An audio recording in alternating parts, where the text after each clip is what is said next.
already know what this is. And for those of you that aren't, just chill. See, we're going to get down to the other stuff here in a second. But what I'm always trying to get everybody to understand is everything is vibration. So, before we do anything else,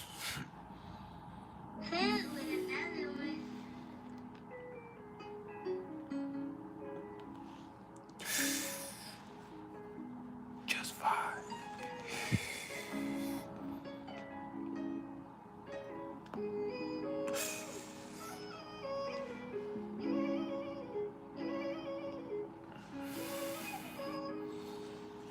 Yeah.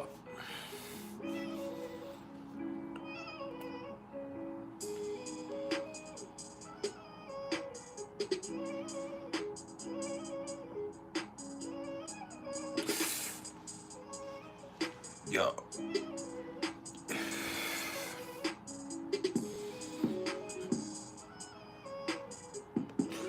Make sure y'all hit the like button as you come in the door. And in doing so, understand this is not about ego. Oh no. This is about algorithm. This just helps us expand the platform. That way, if you're not trying to hear what I'm trying to say, at least we can get out to the next motherfucker who is.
We're going to take just a few minutes to let a few people trickle in.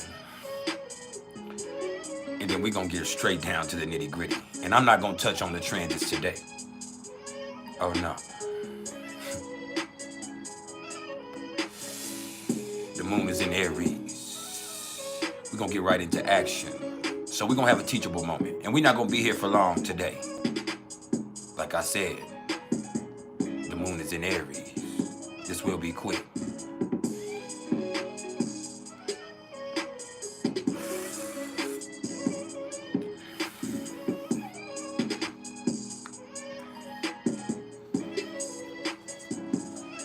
We're going to be talking about Aries energy today and Scorpio energy today.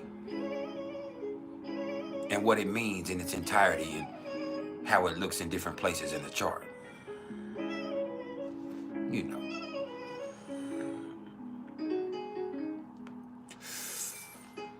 To let that seep in.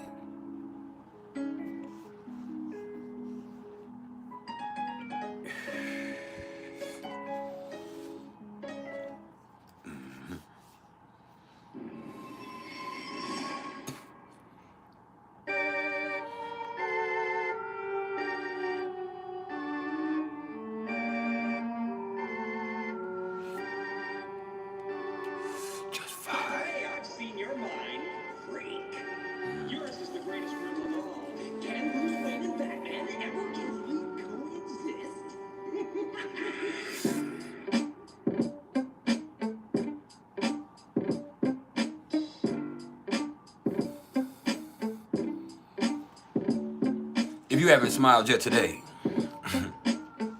now would be the perfect time to do so.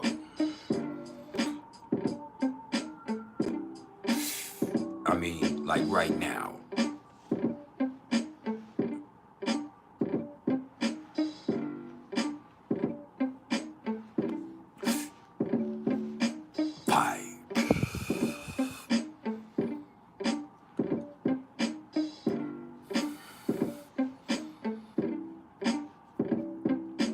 And if you can't find a smile for yourself, shit. Just allow me to be the smile on your face. Cause at the end of the day, that's really all I am. All I am is the smile on your face. All I am is a motherfucking vibe. But I could also be the hate on your heart. Huh? I sense it. Yeah. We can vibe. Or we can get into some real gangster shit. And I don't think you want that.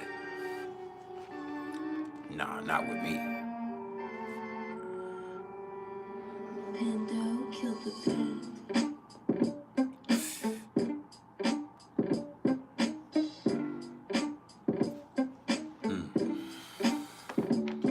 Let me set the tone. How's everybody doing this afternoon, or this evening, or this morning, depending on where you are in the world?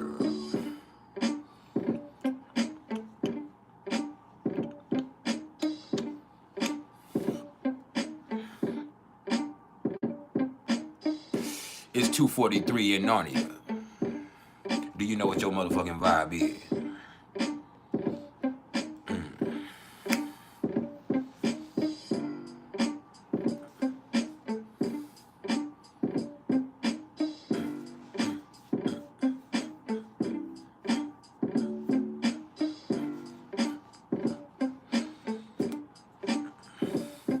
Porsche fry.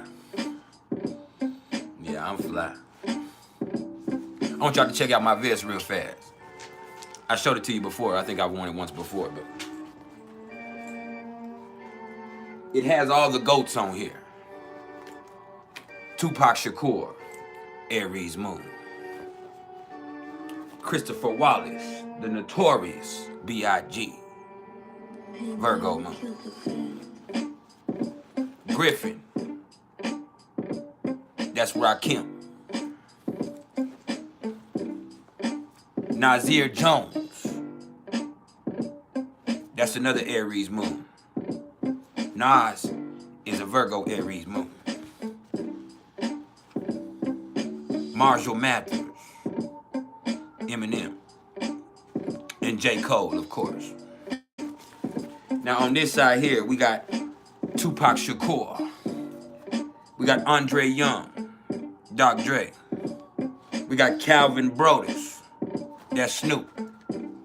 Sorry. We got O'Shea Jackson,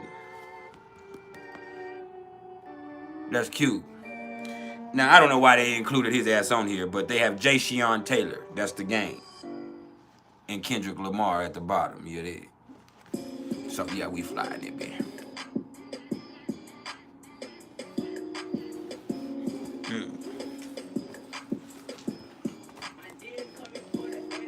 Fine.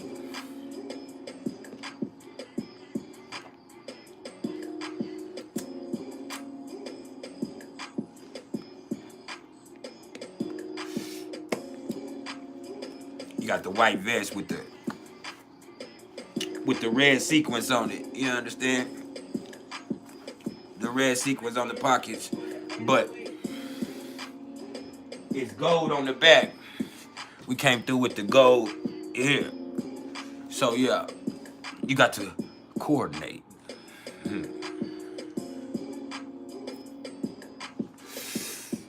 Something like that.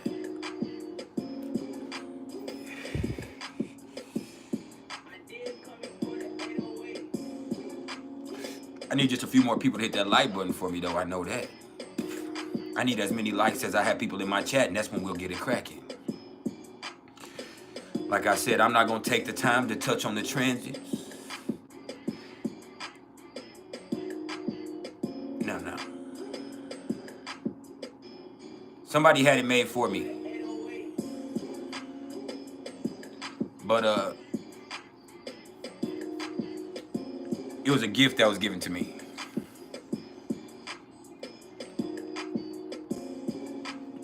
But I'm the only one with it, yes.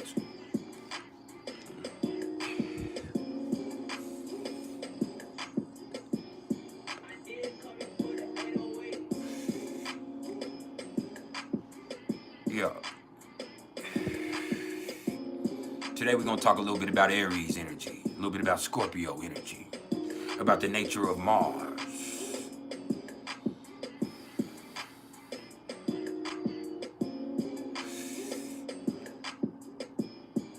Yeah. We're going to take just a few more minutes though.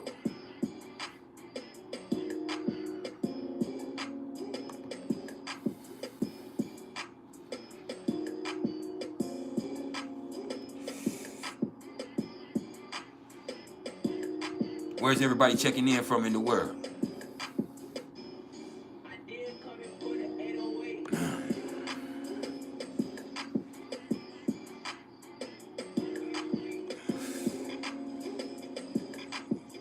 Mega Elixir.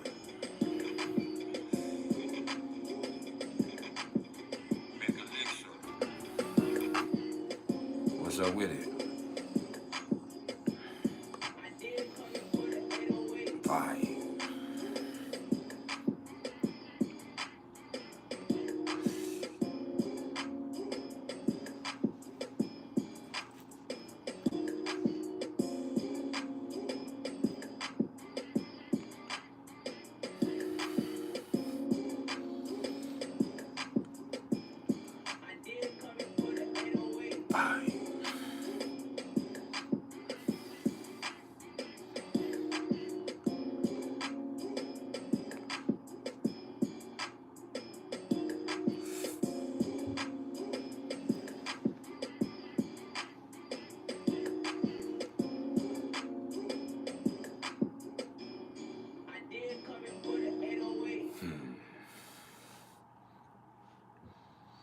I like that. Now, it's about that time for you to open up your ear and let me crawl into your mind.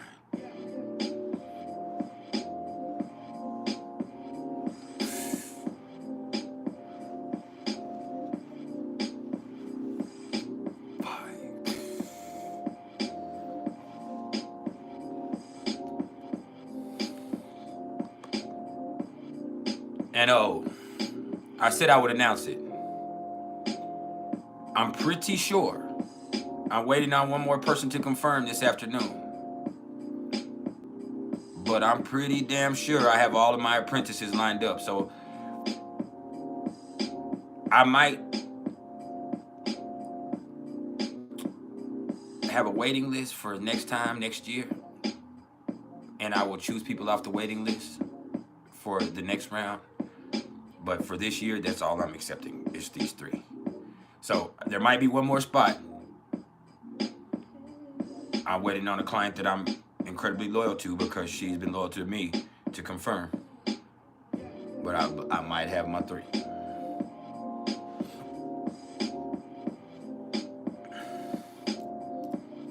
So it's like that.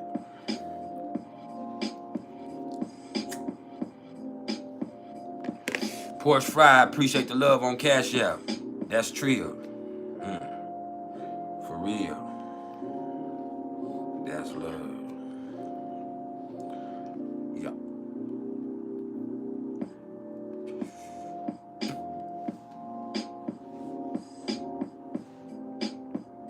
For some reason, my chat disconnected. Hold up.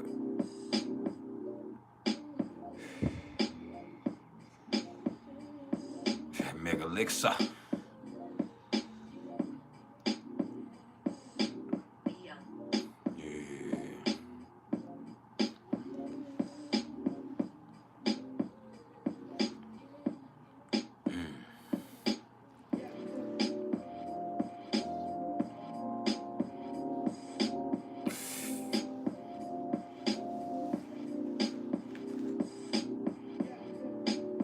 We finna talk about it.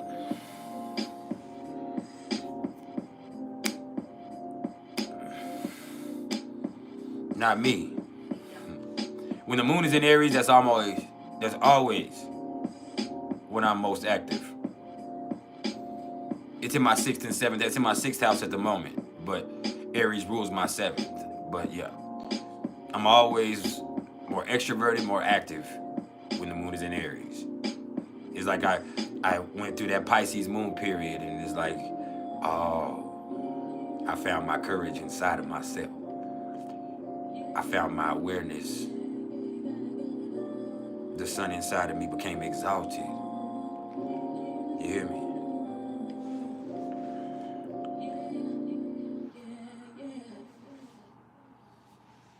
Now let me turn this down.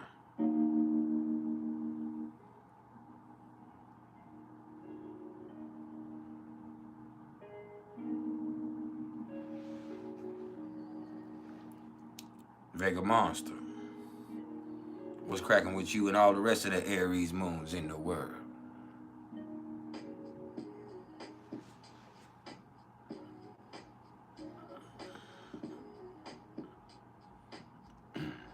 Y'all ready to talk about it?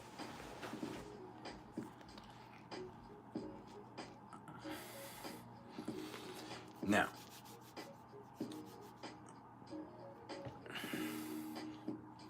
let me change the lighting on you.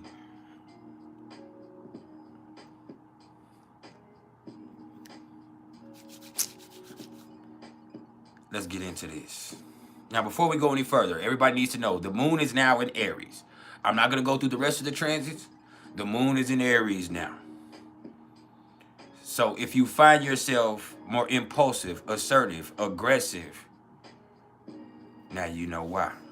Speaking of which, let's talk about Aries energy and Scorpio energy. And first, that means we have to discuss the nature of Mars. Okay?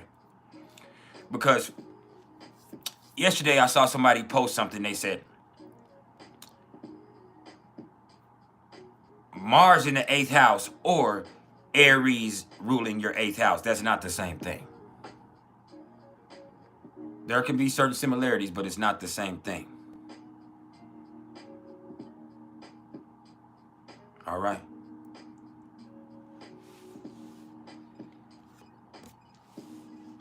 If the sign is an energy, then the planet is the engine behind it. It's the substance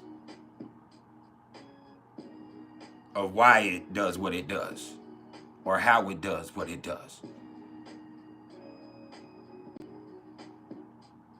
And then the house is where it plays out. Aries is the way Aries is because it's ruled by Mars. Scorpio is the way that Scorpio is because it's ruled by both Mars and Pluto.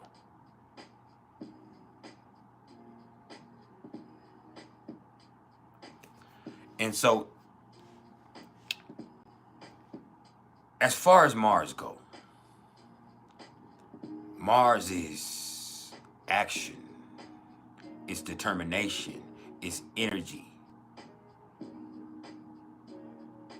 it's will. But the sun can also be will.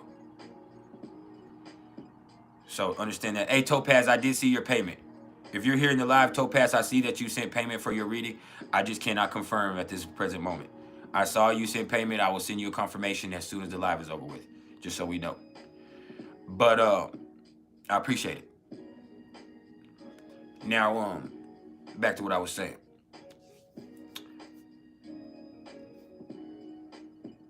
Mars doesn't have a benefic or malefic. It can be considered malefic in most, but in my opinion, Mars doesn't have neither a benefic or malefic. It's all about where it's placed and how your energy plays out in your chart and what's going on with Mars and how it's being affected. Because you can have what seems like a really effective Mars that cause a lot of conflict in your life. Whereas you can have a really chill Mars that could actually calm you down and keep you out of a lot of trouble. Where that means it's traditionally not considered one of the strongest placements for Mars. But because of the nature of the way that Mars is right there, it actually works out well for you. Like you can look at somebody with Mars in Virgo, for instance. And that is a person who could either not be able to get anything done because of perfectionist tendencies or because of cowardice, or that could be somebody who is a motherfucking expert. I'm talking about a true fucking technician. So it depends on what's aspecting and afflicting it there, and what house placement is at. So the nature, the dignity, and the placement of a planet is going to be incredibly important. That goes well beyond just what the sign is. You understand? And so, for instance, I have a exalted Mars in Capricorn, but it's sitting in my 4th house, which would mean it's in a fall mode. So it's an effective Mars, but it's in an area of life that it doesn't work too well in, or doesn't want to work in. And so Mars has different ways. It's the way the energy plays out. It's the energy specifically. And so Mars in Aries and Mars in Scorpio are completely different, even though it rules both of the signs. Pluto, of course, is going to have an influence and make it a little less impulsive, but it makes it even more dangerous.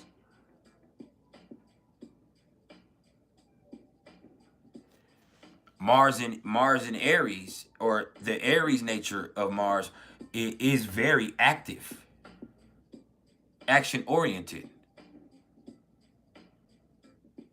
It's assertive, and if not assertive, immediately responsive. But Aries is not bad energy. Wherever Aries shows up in your chart is not going to represent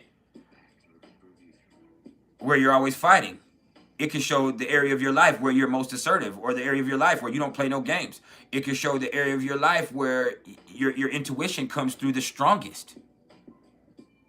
It can show the area of your life that you're most aware.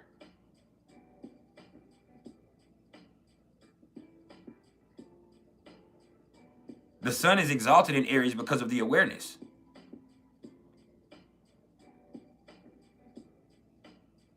And so, when you look at the nature of Aries energy, once again, you have to know what planet is being placed there, which means how is that energy being filtered or expressed, and in what area of life, as far as the house placement, that is affecting. And then also, what is aspecting the effectiveness or even the dignity of all of that. And so that right there gives you a comprehensive picture of how that energy is working out for that individual.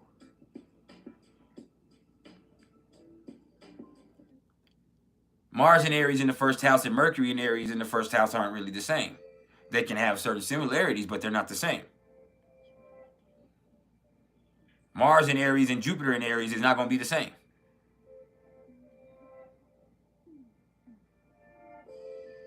Now, when it comes to Scorpio, Pluto adds a certain strategic element to the way that it plays out. It adds an element of control and extreme.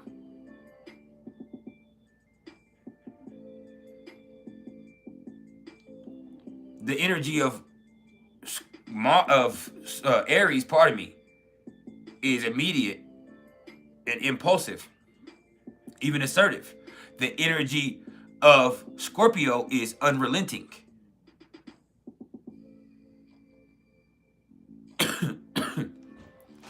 It's completely unrelenting.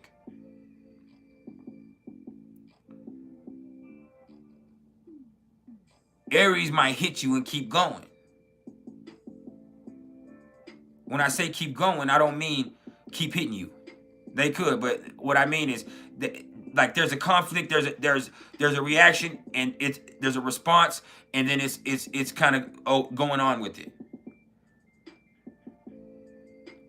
Scorpio,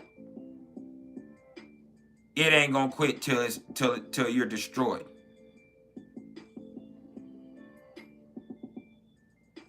Aries for the win.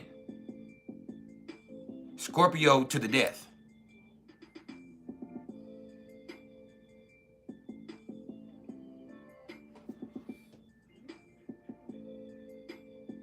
This is there's power, but the control that comes with Mars in Scorpio makes it a whole different animal than Mars in Aries, even though, or what Mars does with Aries. I'm not just talking about Mars and both planets, but what Mars does with Aries. Although both are very volatile in their own right. So wherever Scorpio shows up in the chart, it's not just going to represent action, impulse, and it's not straight up like Mars is, because Pluto adds a different element there. I mean, not like Aries is, pardon me, because Pluto adds a different element to it.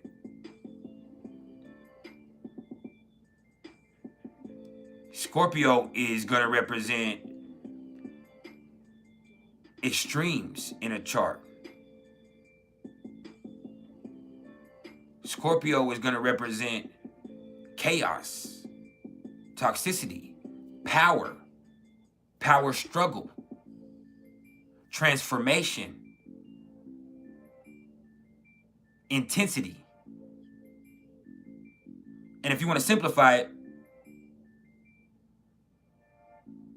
Aries is impulsive action. Scorpio is unrelenting intensity. So there's a simplified version of them. Sometimes unrelenting intensity is a great thing. Other times it's not good. When you put Mercury in Scorpio, it becomes incredibly probing. It doesn't stop till it finds out, till it knows, till it understands. And so it just keeps pushing further and further and further. Mars in Scorpio, it is desire. It's the epitome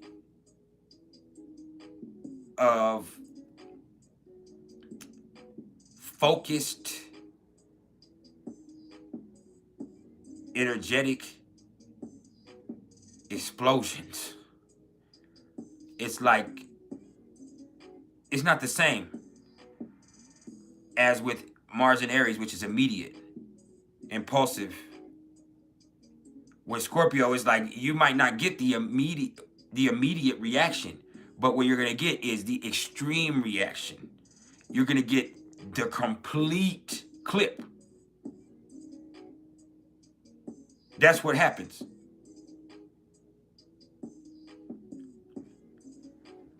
Like I said, Aries is more simple. Scorpio becomes incredibly complex. With Scorpio in the chart, it also shows resourcefulness, whereas Aries shows, what do I call it? It's not ambitiousness, but it's when you're a go-getter, being a go-getter. Aries is a go-getter.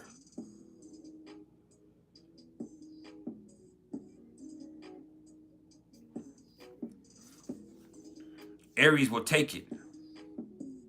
Scorpio will make you fall at its feet. Offer it.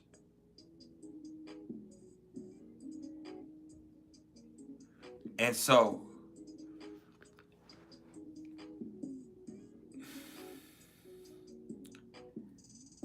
when you look at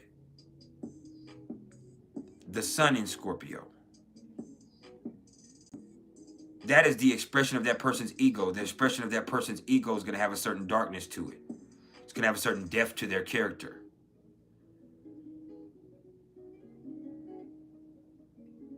There's going to be a certain chaos. With Aries, sun, there's going to be a certain awareness, a certain selfishness, a certain something that's straight up and unapologetic. That's why it's exalted there. With Aries rising it's a lot the same. It's like what you see is what you get. And there's something refreshing about that. They're simple people, have simple relationships. Just a second, my son. Okay, you should have took him out as soon as you came in, though. All right?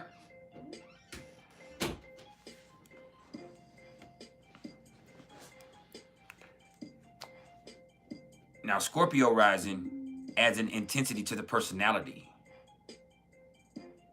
It adds a certain magnetism.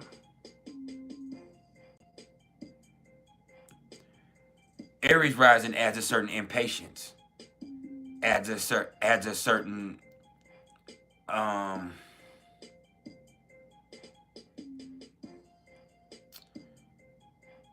what's the word I'm looking for? Action-oriented nature. Whereas Scorpio is going to add a secretive nature to everything else. On top of everything else. An intensity, a secretive nature.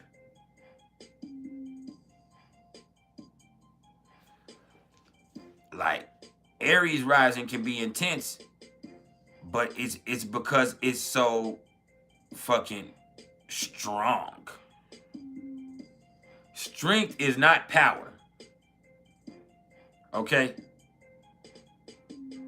Scorpio energy is powerful. And it doesn't make one better than the other. It's just how they are.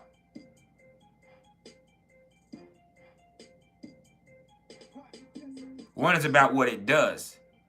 The other one is about what it is. Aries rising is about what they do.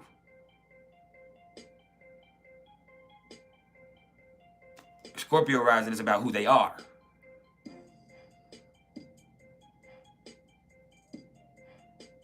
And so there's something else. And when you see Venus in Aries compared to Venus in Scorpio, they both don't do very well. Because Venus in Aries is going to represent somebody who is looking, or they're not even looking. They want, they get, they, you know what I mean? They want immediate gratification. I like you. What's up? We can fuck around. You can move in. It can do that. Where they want satisfaction. Venus in Scorpio wants depth. Intensity. They want everything.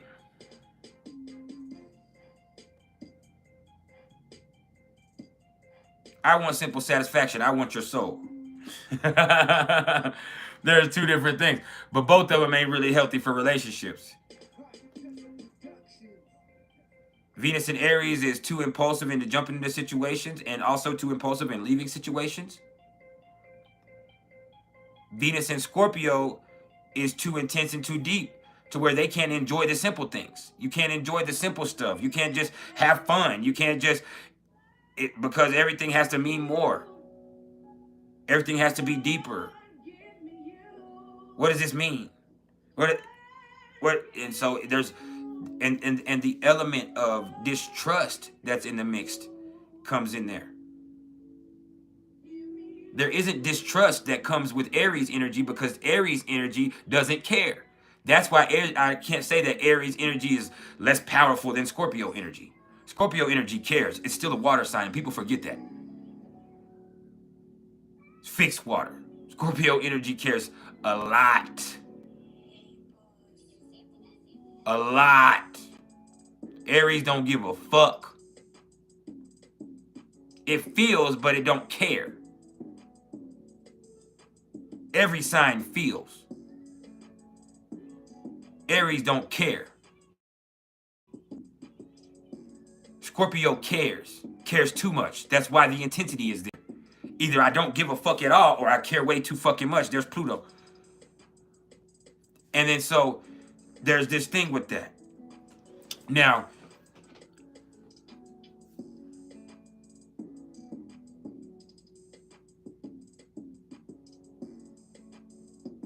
Yes, Aries, Venus in the 8th is Venus in the 8th. I'm not looking at that.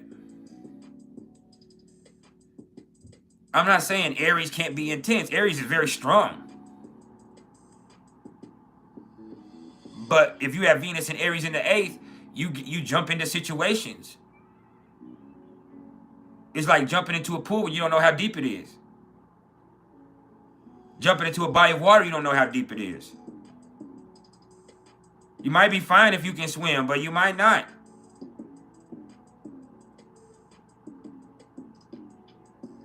Sometimes being able to swim isn't enough. Sometimes undertow can get you. Sometimes it's too shallow. Your ass hits something, hurt yourself, knocks yourself out, and fucks yourself up. Sometimes something in the water gets you.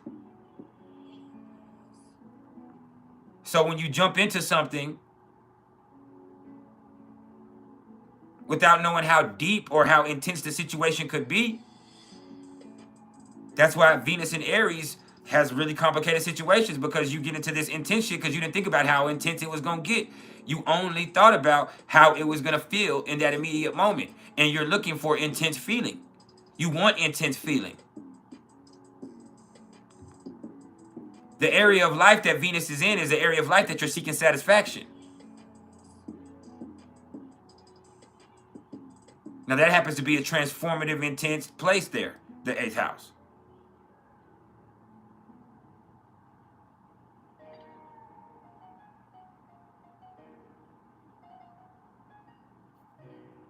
Like, there's a certain strength that comes with Aries. That's cardinality in its highest form. There's a certain intensity that comes with Scorpio. A certain power.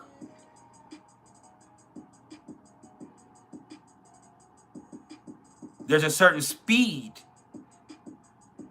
that comes with Aries that Scorpio is just not capable of. But there is a certain intelligence that comes with Scorpio that people don't see. That's another thing. When you're looking at Scorpio in a chart, that can also show an area of life where somebody is extremely intelligent. Very, very sharp. Wherever it shows up, it adds depth.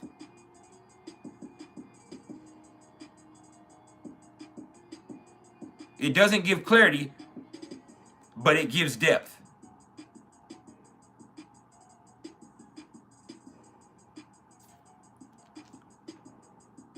Just like the area that Aries shows up in your chart can show courage. Now Saturn can be there stifling that, or making it seem like you know, like you're the type of person who has to project, but there's other stuff going on.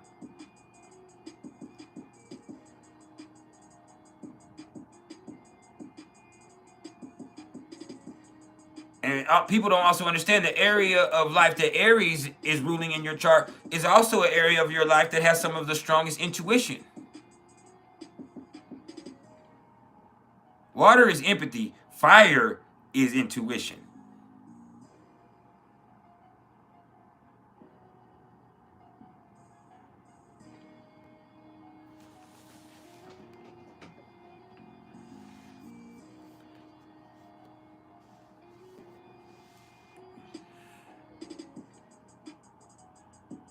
You hear me?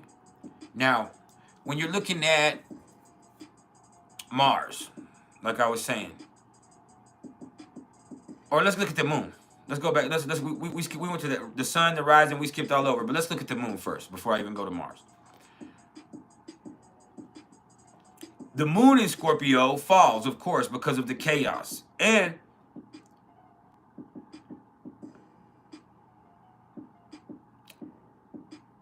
there's certain stuff that's going to come up with the moon in Scorpio that a person's going to have to deal with. Certain things inside of the depths with them themselves that they're going to have to deal with uncomfortably. And a lot of the times with the moon in Scorpio, that creates a whole wealth of issues in its own right.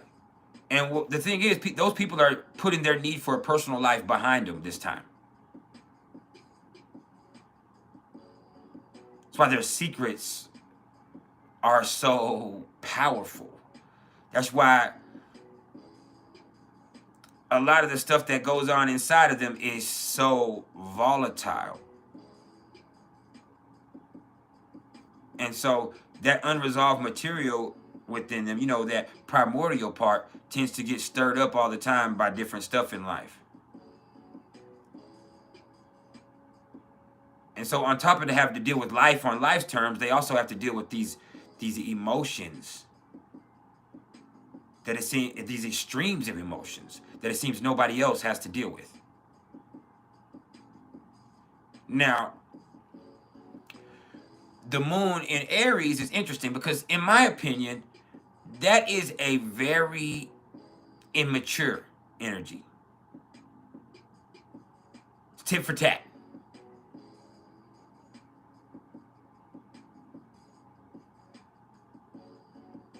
The emotions are very raw. And so they're acting on emotions as they feel them, without process.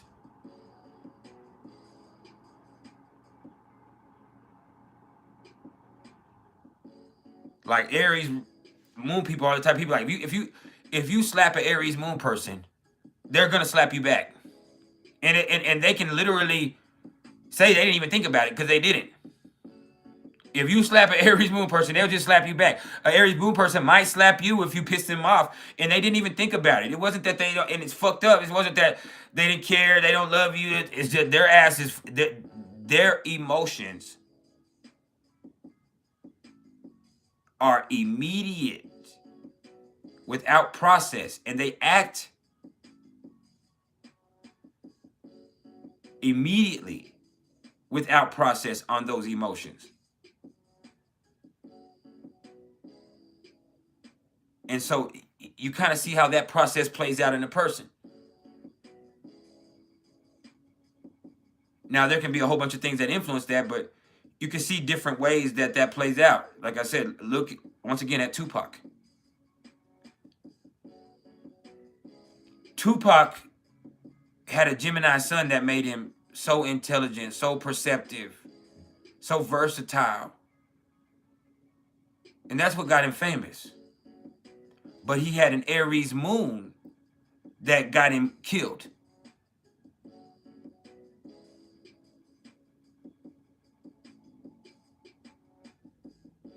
It got him killed.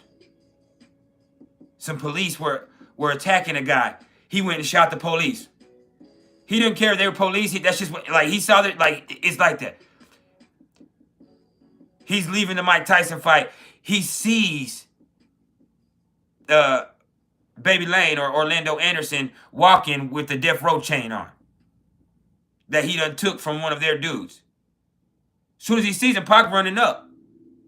Doesn't matter if he's a rapper, he's not a gangbanger. He didn't think about, damn, that dude is a real G. That dude might kill me later. He just thought about, hey, I bomb first, like he said. That's Aries moon. I bomb first.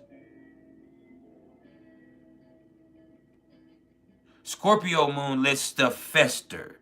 Emotions, unresolved material starts to fester inside of them, and it causes problems in their life. Aries moon, they act immediately on emotions without process. It's very raw reactions. So they're both Mars ruled, but in different senses.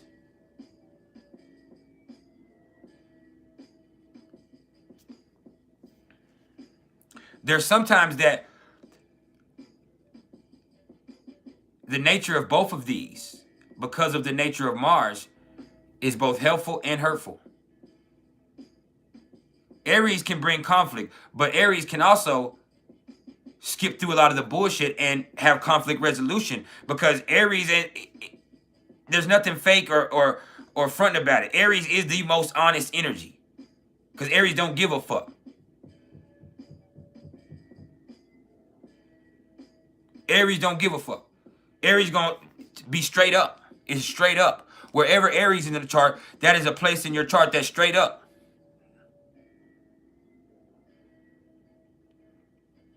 It's not complicated.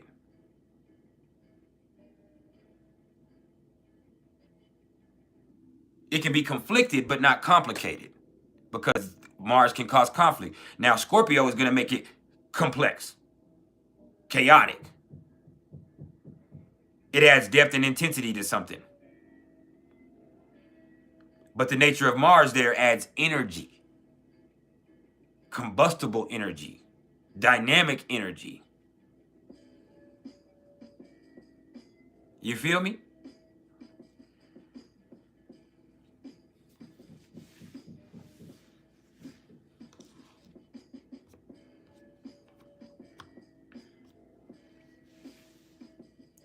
Although they could use it as an excuse, Scorpio is not capable of crimes of passion because they thought it out.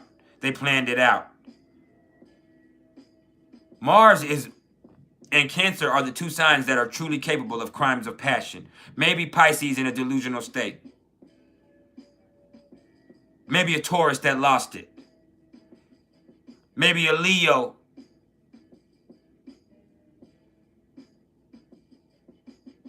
Maybe a Sag.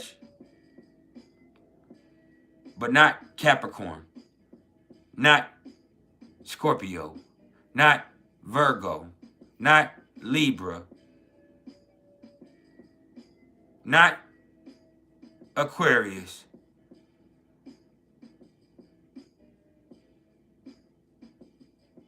What the fuck?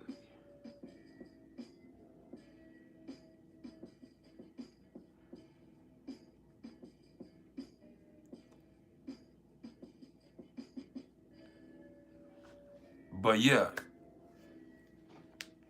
that's the nature of the two of those. Now, back to looking at the planets with them.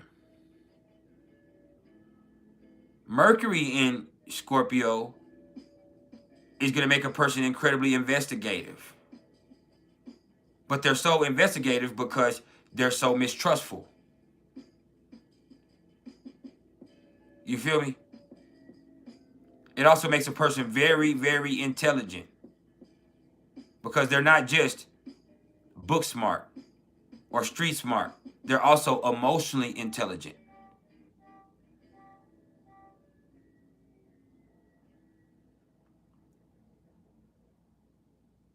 Now, that intelligence can work against Mercury and Scorpio because they can't take anything at surface value.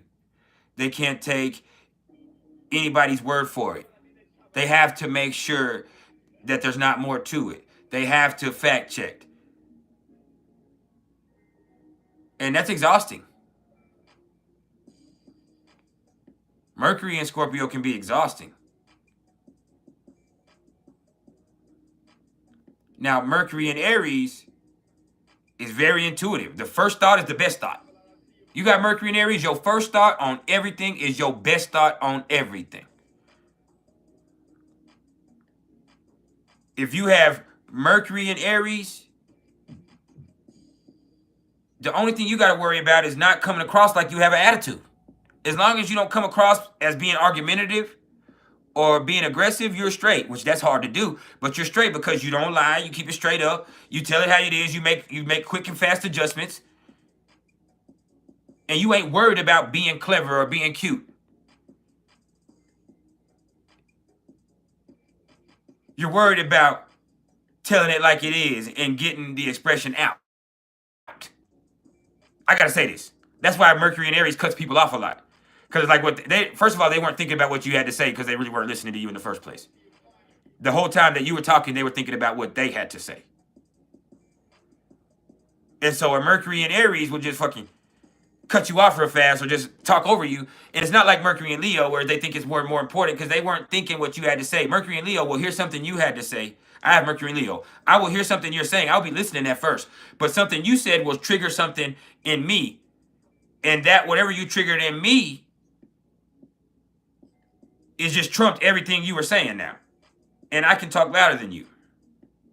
So that's where it goes. You said something to me that triggered something inside of me that I related back to me. So now I'm going to overtalk you. I'm going to talk louder than you. I'm going to talk better than you. And you finna shut the fuck up or you finna get real mad at me. And that sucks, but that's how Mercury and Leo works. Mercury and Aries just starts talking, cuts you off because they didn't even hear what you were saying. And you weren't getting to the point. Mercury and Aries don't beat around the bush. So even though Mercury and Scorpio can have a depth of understanding and a cleverness and a manipulativeness and a power and a depth that's crazy, it doesn't mean that it's a better placement than Mercury and Aries. Mercury and Aries is not bad at all.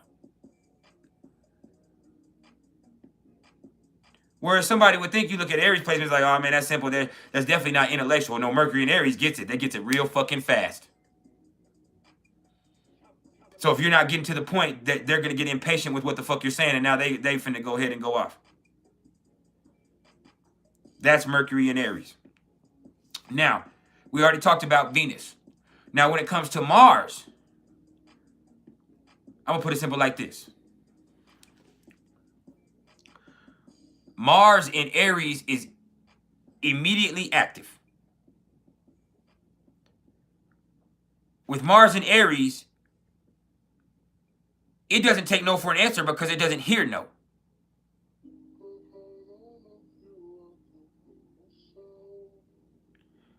It doesn't hear no.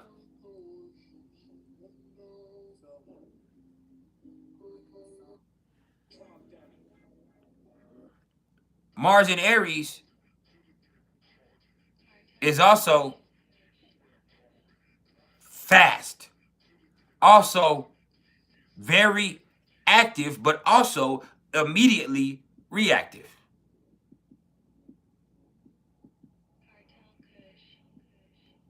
You do something about somebody with Mars in Aries, there's going to be an immediate reaction. Unless it's retrograde. And sometimes that's even worse. Depends on the nature of the retrograde there and what else is going on as far as affliction goes.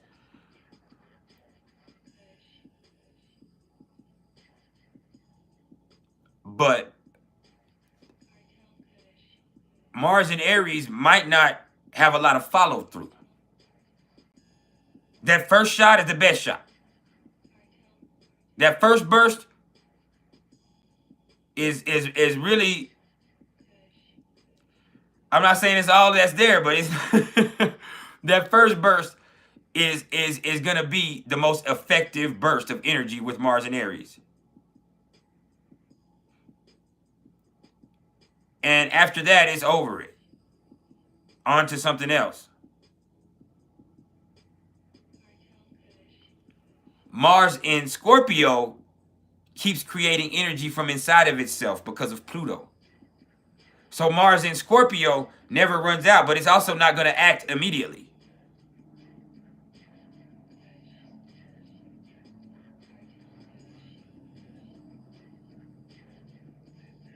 It's just Mars in Scorpio is taking just a little bit of time for effective application in a focused attack point. Because Mars in Scorpio is looking to destroy. Mars in Aries is looking to win. Mars in Scorpio is looking to kill, looking to destroy.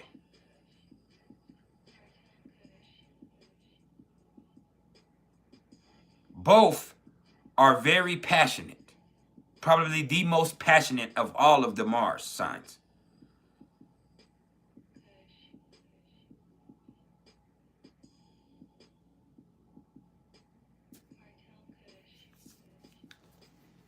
They're very passionate. And sexually,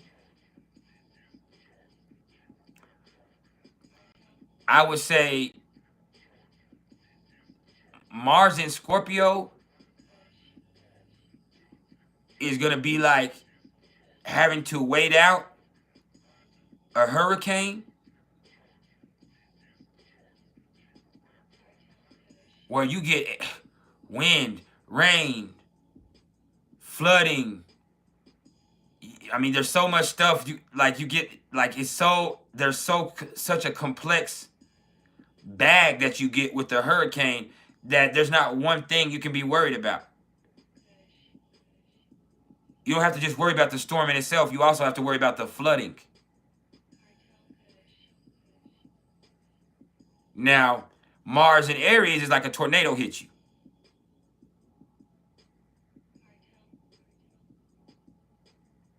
It's like all of a sudden you just got the shit fucked out of you. like, just that fast. And I don't mean this has to be a quick experience, but it probably is one of the quicker ones.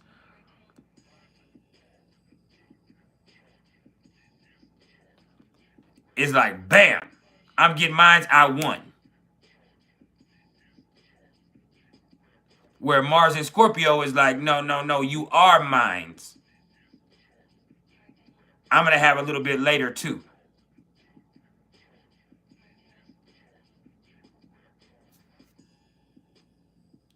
You get it? Now let's look at Jupiter and the nature of Jupiter here. While I light me another blunt, because we talking about Jupiter. So,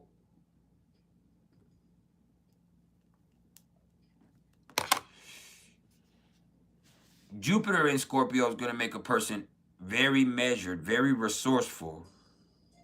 It's going to make a person comfortable operating at extremes. It's going to make a person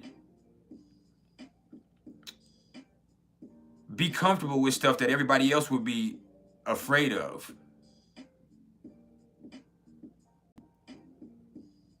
It's going to make a person very emotionally intelligent. That's why people say, oh, you can't lie to a Scorpio, which you can, but it's a lot harder. The truth is you can lie to anybody and anybody can be lied to. Even the people that think I can tell, I can always tell. No, you can't always tell. You probably are great at spotting it most of the time.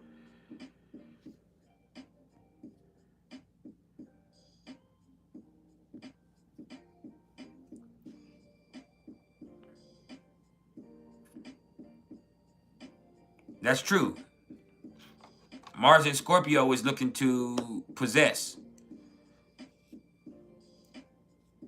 Mars in Aries is looking for satisfaction. Like we said, like all Aries, like it's looking for immediate gratification. Scorpio wants to possess, own, keep, control. Capricorn and Scorpio want control. That's why that sextile works out the way that it does.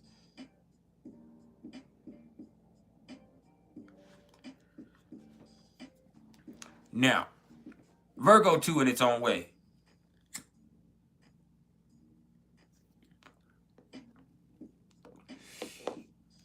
Back to what I was saying. Jupiter in Scorpio is going to give a person a certain emotional intelligence that plays out into other area of their life. It also makes a person extremely, extremely, extremely calm and powerful in a crisis. Matter of fact, they prefer crisis to calm because that's when they're at their best with Jupiter in Scorpio. Tiara, you can also attest to that.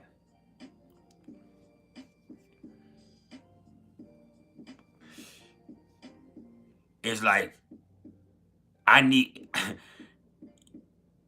that intensity. And sometimes you thrive on that intensity.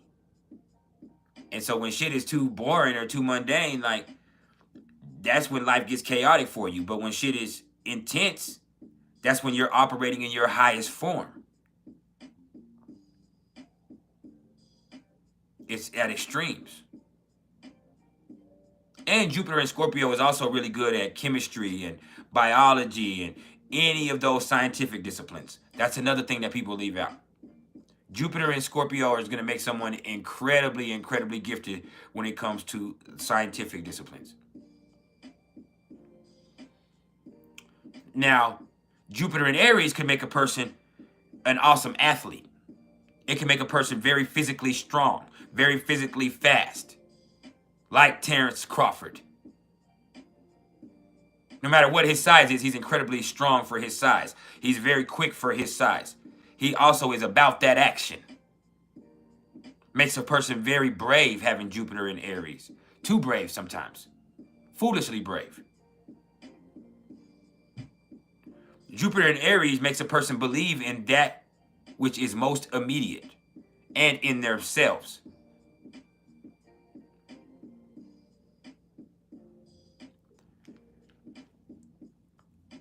Jupiter in Aries gives a person, once again, incredible intuition and insight. They can assess and address a situation immediately. Come in, son.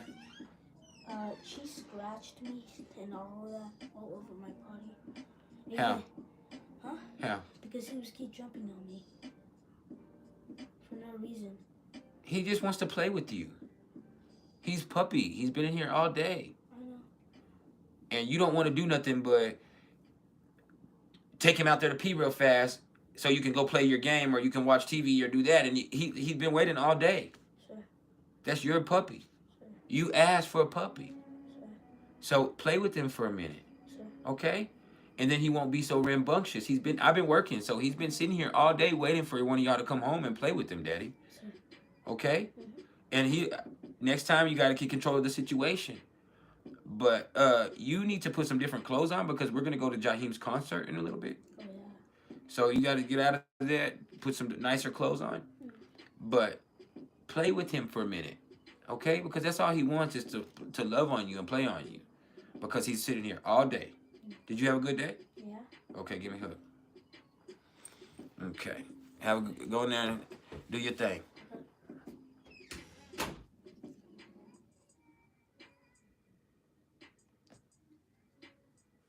Now, back to where we were at.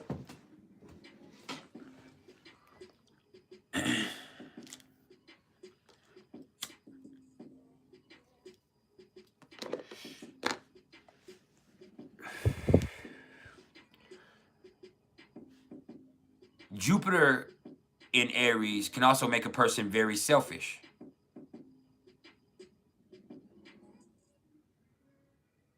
Very selfish. It can make a person very athletic. It can make a person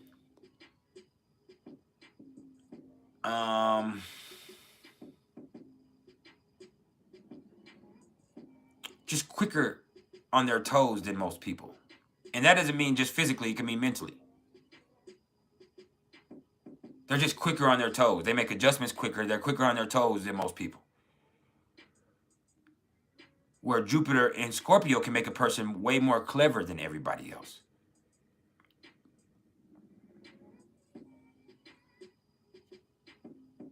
It can make a person extra manipulative. They understand emotions at extremes. So they know how to play on yours. All of that.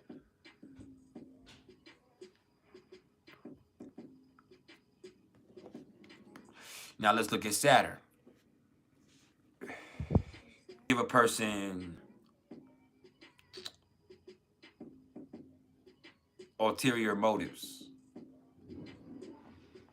They're emotionally intelligent, but it's hard. They have such a depth of emotions and they go through such extremes with their emotions that they're going to have to go through some shit to understand their emotions before they'll be able to use the emotional intelligence that they develop, because it's taking time for them to develop emotional intelligence. And in order for people with Saturn in Scorpio to develop emotional intelligence, they're going to have to learn how to deal with emotions at extremes. Now, they're also going to have to learn how to stop having ulterior motives when it comes to other people. They would be able to trust people more if they themselves didn't have ulterior motives. That's the truth. Saturn in Aries is, the problem with them is they come across like they have a chip on their shoulder. That's why Saturn falls in Aries. They have an attitude.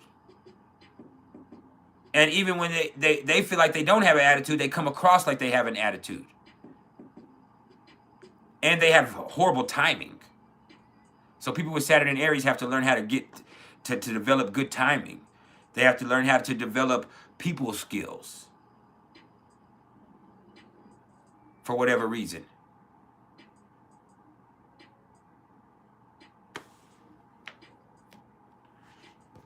And they got to stop fucking just being an asshole. I need like 3 more of y'all to hit that like button for me too.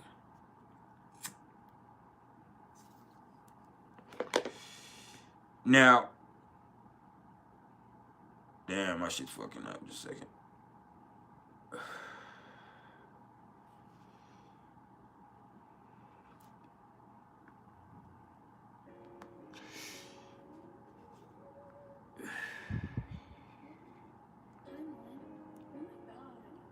That right there brings us to Uranus. Now, Uranus operates in 7-year periods. 7.5 year periods. So it's not fully generational, but it's not as personal as the rest of those. So the people with Uranus and Scorpio first need to understand Uranus is exalted in Scorpio. That's Uranus's favorite place to be because Scorpio is chaotic. Scorpio is intense. Scorpio is always changing. And so with that, Uranus is able to operate in its most efficient way. Oh, let's raise the vibration. Let's ramp this shit up. Let's make it even more intense. Let's make crazy adjustments. Let's fucking change this whole shit up. Let's keep pushing the envelope. Let's make it fucking extreme. There's Uranus in Scorpio. Now, that doesn't mean all the people are like that, but whatever area of your life that Uranus is in Scorpio in your chart, you do have a certain genius to you. You do have a certain complexity in you that allows you to make changes that end up benefiting yourself and everybody else. Now, Uranus in Aries, once again, that's going to make a person very gifted. It also is going to make a person very independent, very freedom-oriented. That's somebody who's willing to go it alone. Those are people who are willing to stand on something. But that courage that they have can also make them very dangerous. It can make somebody very dangerous. We don't have very many people alive right now that have Uranus in Aries, except little children.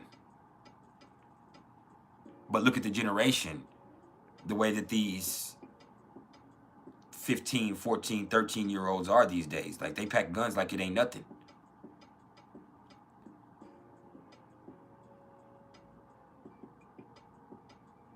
Like, like there can be some little violent motherfuckers. Think about the generation that's coming up, and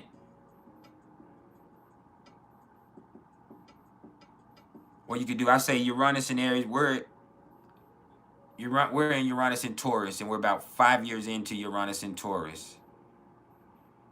4.5, 5 years into Uranus in Taurus.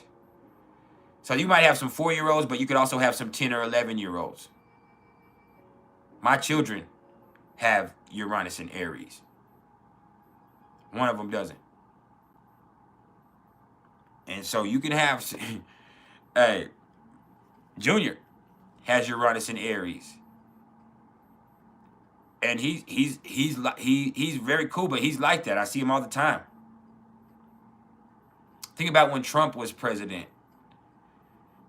That's the era we were in. People that stormed the White House. Like,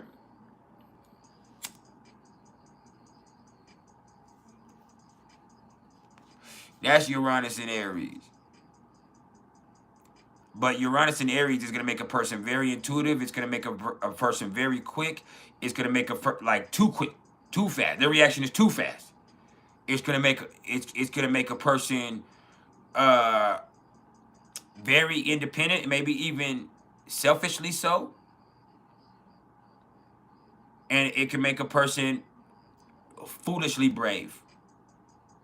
And people with Uranus and Aries, that whole, just depending on what house it's in, they could probably be pretty clumsy, I would bet. Because they rush things. Now, Neptune is where it gets interesting. Because we don't really have anybody with Neptune and Aries alive. And Neptune and Scorpio is a generation that we went through. And I don't think I'm going to touch on that. So I'm gonna leave them alone. But let's talk about the Black Moon Lilith real fast. And Chiron. And the nodes. So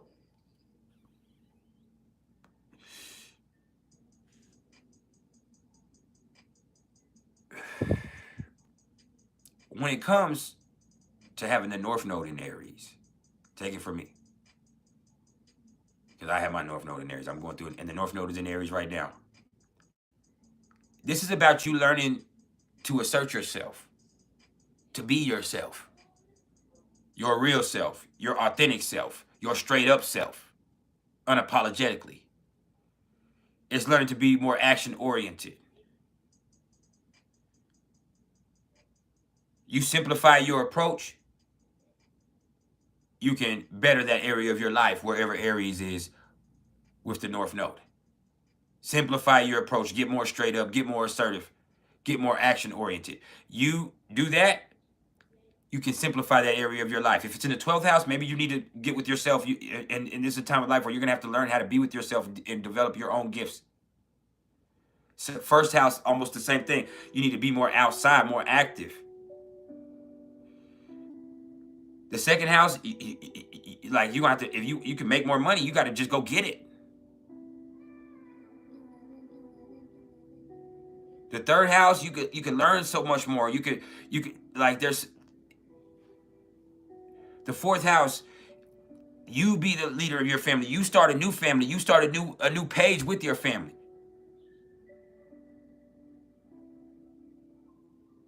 Like you got to be the one to do it and set things into place and to take action, because that Libra 10th house with the South Node there means you're too worried about everybody else. You're too worried about your career. You're too worried about public image, perception, all this other shit. Like, no. Worry about your people. You be the champion for your family. You did. Libra in the 9th house, you're too political. You need to be straight up. You need to speak straight up. With it in the 3rd house. Aries in the 3rd house.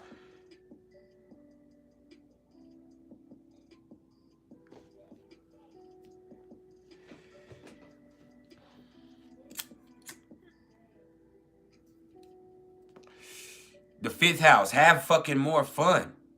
Do you. Not what everybody else does with Libra in the 11th house, which is, hey, you got friends and you got like, and you're always compromising and you're a great team player. That's fucking cool. But guess what? Have some fucking fun with your fucking life. That means do what the fuck you want to do unapologetically for a little bit. That's when you'll be the most creative. That's when you'll have the most fun. That's when shit will make the most sense for you. You got your North Node and Aries in the 6th house. Hey, when you get more active, your health will get better. I just did a read for somebody with North Node in the 6th house with Aries.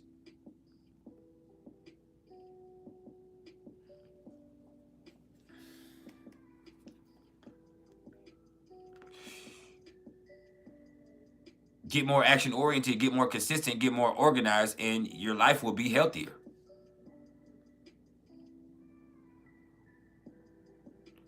With Aries in the 7th house, like me, get more straight up, become self-sufficient, and your relationships will be a lot healthier. Plain and simple. The 8th house, you're going to be forced to have courage. Something's going to teach you to have courage. You're going to have to face your fears. You're going to have to face that shit that's scary in life. Libra in the 2nd house, it's too pretty. It's shit, you know, the appearance of stuff. And the safety and the harmony, like you got too comfortable.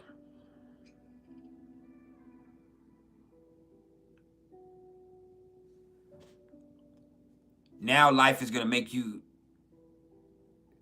get active. You're going to have to find your courage. The 9th house, you need to get outside, play sports. You need to learn more. You need to travel.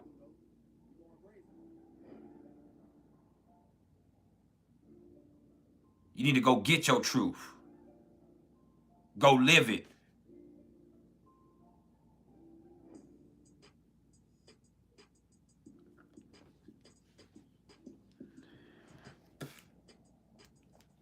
You probably read a lot of books and shit. If you got Libra ruling your 3rd house, you probably read a lot. And I know some people with Libra in their 3rd house. You probably read a lot. You know, you probably think a lot. You know, you're very, very, very intelligent. But the Aries on the other end of that, in the 9th house, says you're actually a leader. You just got to find your truth. You actually could lead other people to their truth once you find yours. But it's not in a book.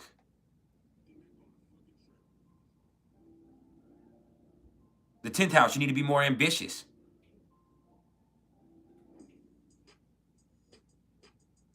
Be more ambitious.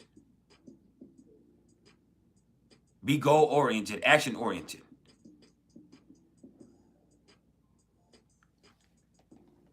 The 11th house, you have better friendships. Like, people will respect you more. You'd have, like, if you just did your thing. If you wasn't copying or faking, putting on a show, a front. Nah, do your thing, and then you'll find your tribe. Like attracts like. And if not, hey, you'll be independent. And you won't need a whole bunch of friends because you yourself are empowering. You keep your own counsel. And we already did the 12.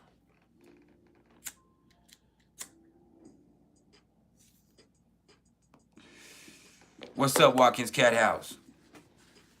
Now, when it comes to the North Node being in Scorpio, that means you've played it. The other end of that is the South Node in Taurus. You played it too safe in some area of your life. You got too comfortable. Once again, you got, you know, it's too stable. It's too regular.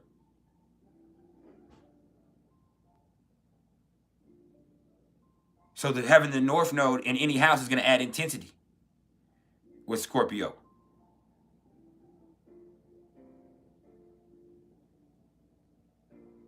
The North Node in Scorpio in the 1st house is going to make you be the type of person who goes through intense shit to find out who you really are.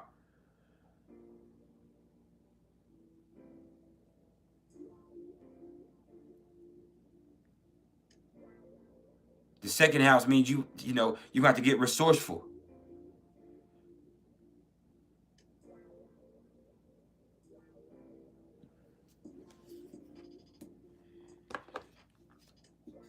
If you got your North Node in Scorpio in the 2nd house, you might have to get your hands dirty.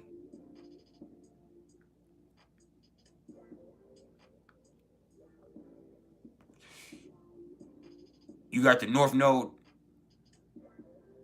in Scorpio in the 3rd house. That lets you know right there that your mind,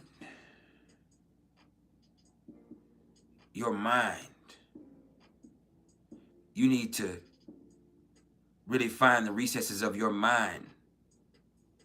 Search the recesses of your mind.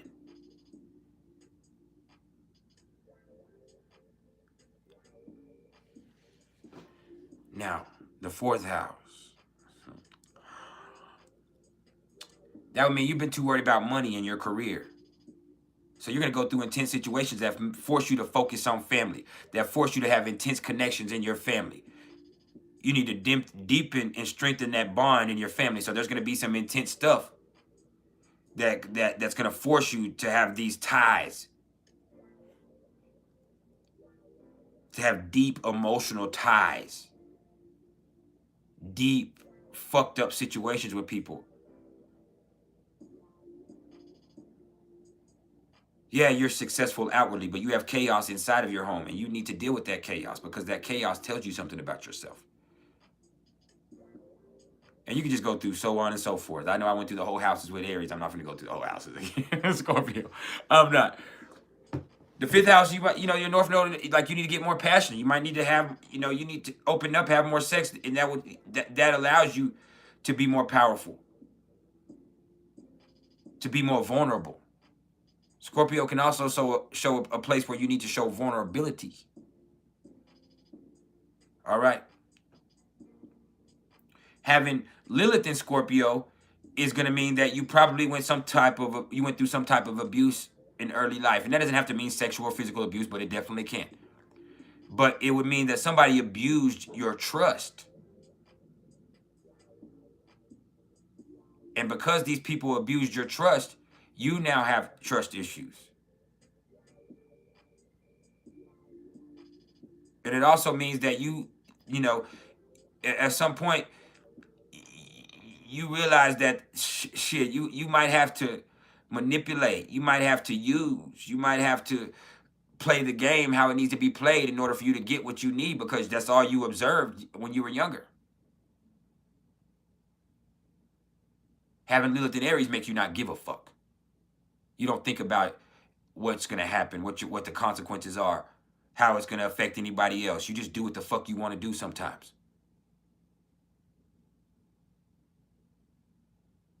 There's something fucking wild and primal inside of your ass. That's what that means.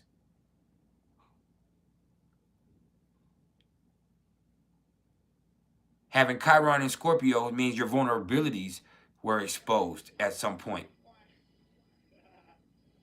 And now, because of your vulnerabilities being exposed and them being exploited, you now are very secretive, manipulative, and protective of your vulnerabilities, which could also mean that in order for you to protect your vulnerabilities, you keep other people off balance.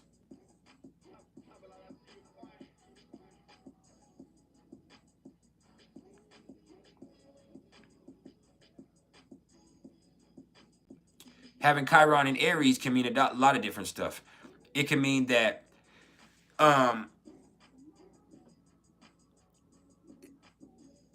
when you were young, somebody like punked you out, or somebody didn't allow you to assert yourself the way that you need to, so you have a problem doing so now.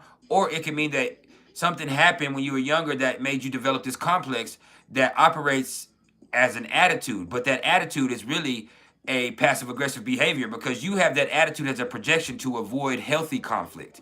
You don't want people with Chiron and Aries, they can have an attitude, or they can come across real fucked up because somebody made them feel like they had to act like that when they were younger.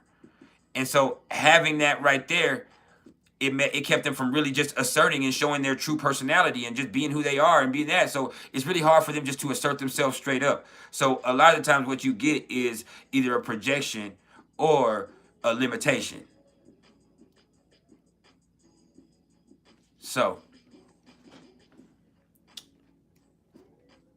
that's really the differences as far as all the planets and the placements go with Scorpio and Aries and how they play out, even though they're both ruled by Mars. And I just wanted to bring that to y'all today. I don't think we even need to go through the houses, because that can mean different things for different people. The floor is now open for any questions y'all may have. This concludes our Thursday teachable moment.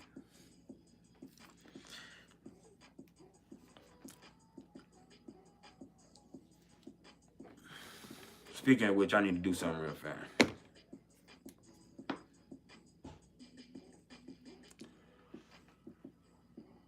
We here for a little bit. I'm here for 30 more minutes and then I gotta go, y'all. 30 more and then we out. Well, 35 more minutes. Then I have to go to my son's choir concert.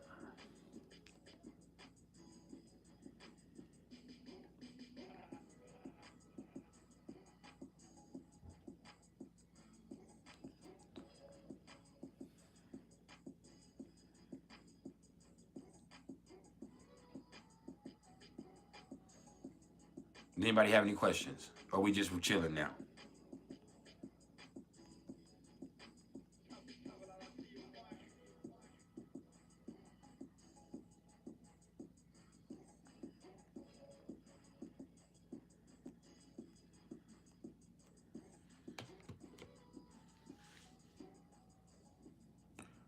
Who is more influential, Mars or Jupiter, if they both reside in the same house? There's going to be influential in different ways, but probably Mars. Jupiter is Jupiter, and Jupiter is going to blow up that energy. What Jupiter is going to do is take that Mars in Scorpio, because they're conjunct to each other in your chart. What Jupiter is going to do is take that Mars in Scorpio and just embolden it. Which Mars in Scorpio is already Mars in Scorpio, but that's what Jupiter is going to do. It's going to take that energy of that Mars in Scorpio and just pour some onto it. Make it super. Whereas Mars is not really affecting the Jupiter there. The Jupiter is affecting the Mars there in the chart.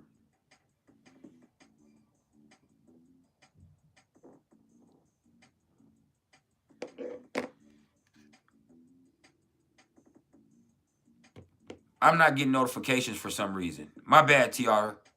I just, I was trying to, but I can't message you back right this second because I'm not getting my notifications for anything. So that's incredibly frustrating.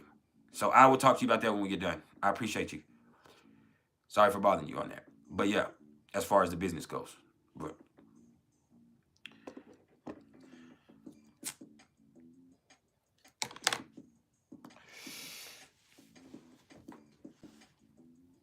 that Jupiter is taking Mars there and making Mars just so much more intense and powerful. Whereas I don't, from an astrologer's perspective, I don't think Mars is going to be that influential on what Jupiter's doing.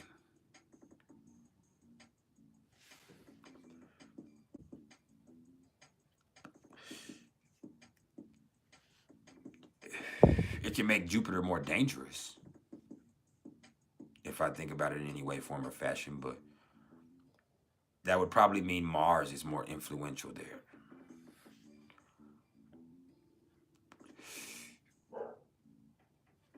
But the theory that I and other astrologers sometimes use, which would be realm of influence, which would mean luminaries or the sun or the moon are going to have a stronger influence on everything else, which is true. And then you would look at what Mercury, Venus, Mars, and Jupiter, and then you would look at the outer planets, and the outer planets have an effect. But some astrologers are going to say, well, the outer planets are not going to be as influential as the inner planets are, or those luminaries, because of proximity. Well, the problem is Jupiter has an incredible influence on the whole solar system. So what Jupiter is doing is not going to be compared to anything really other than the sun in its own way, with the amount of energy that it brings into a placement or a situation. But Jupiter is going to be more accentual than domineering.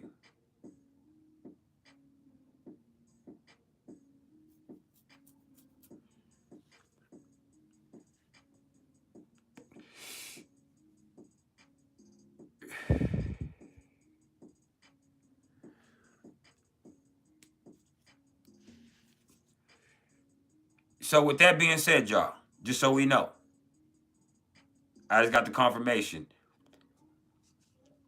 We have no more spots available for the apprenticeship. If anybody is interested in apprenticeship, you can send me an email and I will put you on my waiting list for next year. But for this, and I'm not saying 2024 as soon as January comes. No, I'm talking about this time next year, if that. This is an elite class, and there's only chosen. I had 10 people hit me up, to be honest, and I chose I chose who I wanted to be my apprentices. You have to have some type of intuition about you.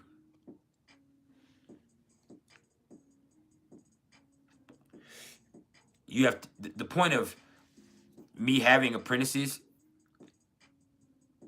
is for me to take what I know, which in its own right is awesome, take the techniques that I have and my understanding and give it to you, but allow you to take your own intuitions and develop your own understanding of each placement. Because then it would just be a copy. If you would just say, well, you could just say, well, priceless knowledge of self, or Roderick interprets something like this, which I'm going to tell you how I see it, but I want you to develop your own understanding how that, and not everyone is capable of doing so. Not everyone is capable of taking some information and then developing their own understanding of it. And so that is something I took into consideration. Stephanie Iasis, your reading is done, by the way. If that is you that sent for a reading, your reading is done. I'll send it to you before the end of the day or by tonight, and at latest tomorrow morning.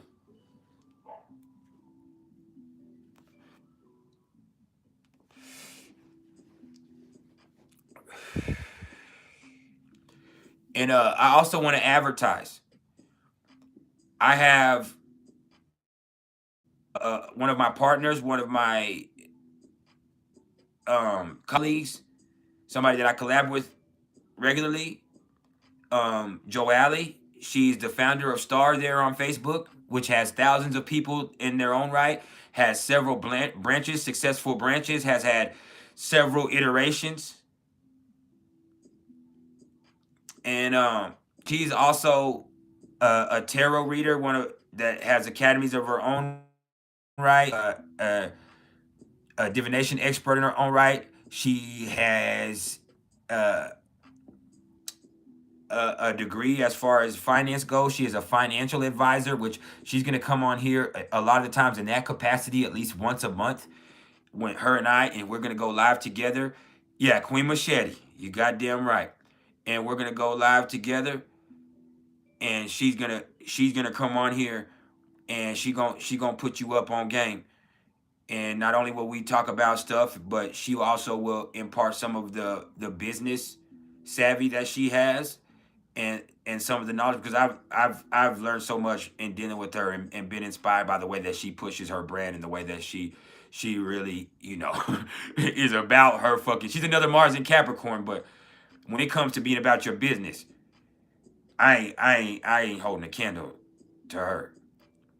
And she actually has a degree in finance. And so for her to come and share with us from her location in Puerto Rico once a month is going to be awesome. Like, she just gave me a pep talk earlier today, and it was going so crazy that I had to stop her and be like, hey, you can talk that shit all the time. Like, because you, like, wow. Because she just was speaking to me. We were having a business meeting, and she just laid out a business model, like boom, boom, boom, boom, boom, boom, boom, boom. And y'all know how I am. She made me shut the fuck up. She's a Leo. I mean, she's an Aries with Leo placement. She's an Aries with Leo placement. She made me shut the fuck up. Leo rising, Leo moon, Aries sun. And so she's going to come on, like I said, once a month, starting next month in November. We already have a date set around Thanksgiving. And so she will come on, and I'll also be on her platforms also. She has her own Patreon, which, whether it's Queen Machete, or you can go join the Star Patreon, where they have all types of content all of the time, where they're talking about tarot and astrology and life and sex and cooking, and they have so many different realms within the Society of Tarot and Astrology Readers. That's why I'm a part of it, and I'm really the king of that over there. You understand? For everybody that don't know, I'm the king of Star. But as far as she goes, she's gonna be able to bring that. And also, she's a person just like me. You know what I'm saying? She's a sister.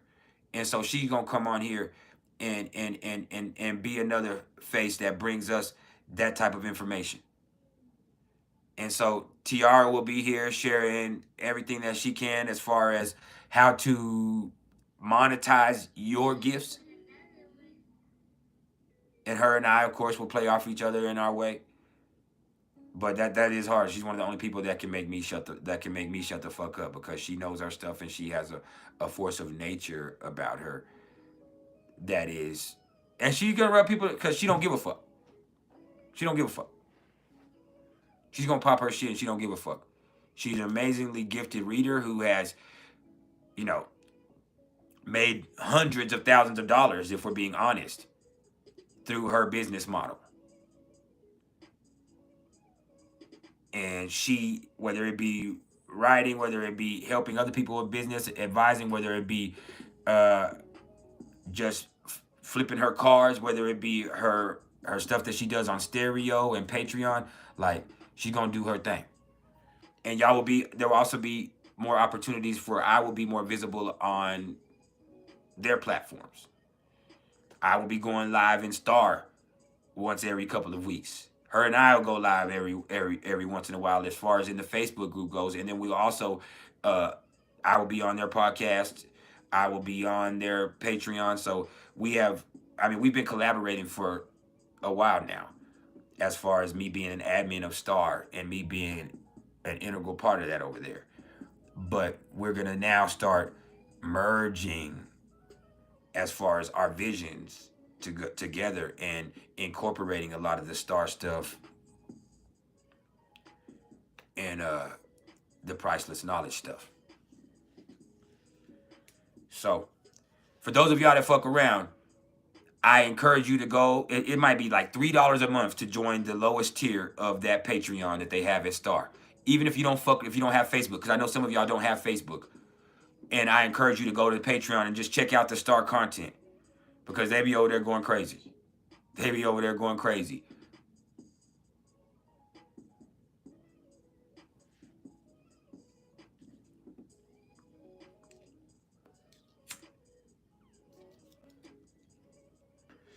So, just to let y'all know.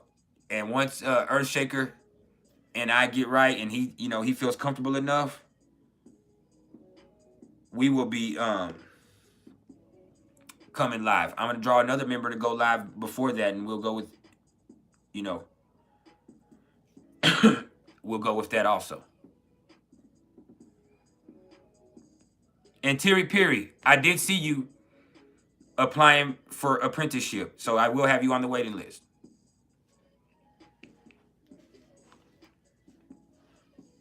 I got you.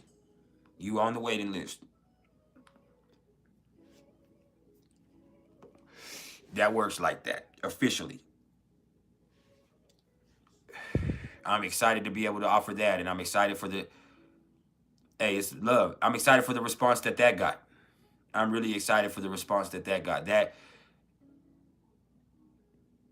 warms my heart.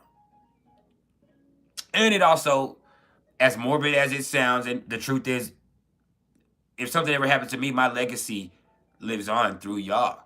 And I'm not talking about just dying. If I ever got locked up, anything that could happen to me at any time, that's my life. My legacy gets to stay through y'all. And so once we have that going, y'all have y'all's own understanding that you develop from the apprenticeship that I offered you.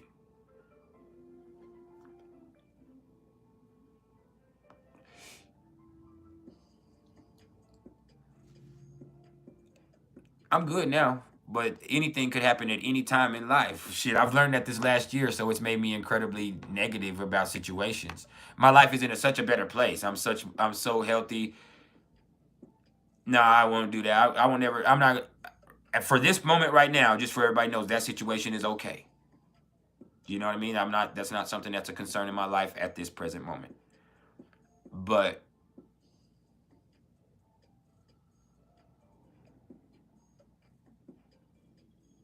look, she ready to talk guap.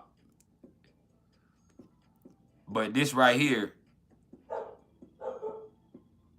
is is going to be, hey, from the meeting that I had earlier today, from the way that this channel has really taken off in the last month or so, because I've been consistent. The business has flourished. My books are filled up. We have another opportunity now for us to expand this into a different way.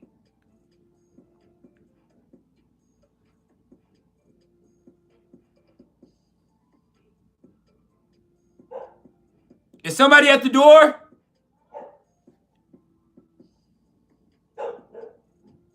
Hold on, y'all. I gotta yell at my dog. Sorry, y'all about to hear me yell at my dog. Chief, come here. It's coming from the kitchen, but I'm always in the kitchen. Come here. Come here, baby. Come here. Come here, baby. Why are you acting like that? Huh, Daddy? Is it Daddy, baby? Huh? I'm going on YouTube. Go.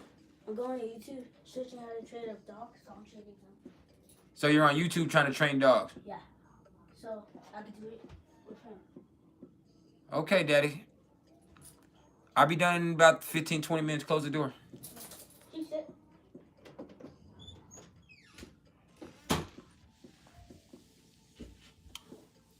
But yeah, things are all right as far as that goes. But y'all make sure y'all go fuck with Joe Alley. And also, as far as being a financial advisor, for those of y'all that need that, like she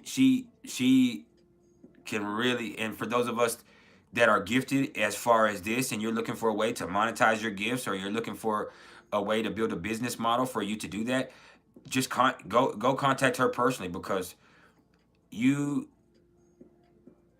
will be invested in yourself big time. We on some new shit.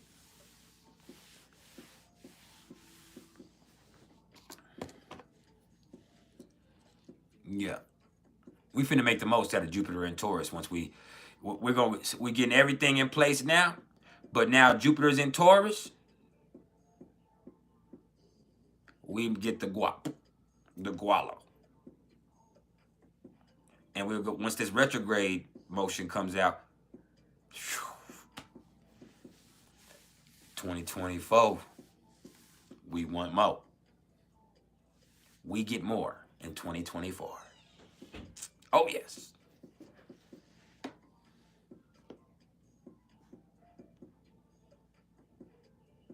Hey, shout out to ThErApY coming through from Trinidad and Tobago. I just wanted to say that. I think that's interesting when you see we're all over the world that we are. So shout out to everybody in Trinidad and Tobago. Shout out to... Hold on, there's my son again. Every time I get near the living room, it looks super fast and like slow when I leave. Because nobody's hearing me. There's nobody outside? No. Is Emily? No. It's just like, because when I go in the living room, but when I leave the room, it doesn't do it. Open the door right now and see who it is. Okay. Have you opened the door yet? No. We'll see who it is.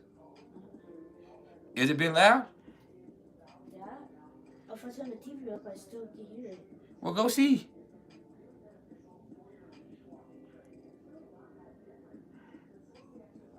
Yeah, shout out to Trinidad and Tobago. Shout out to Miami.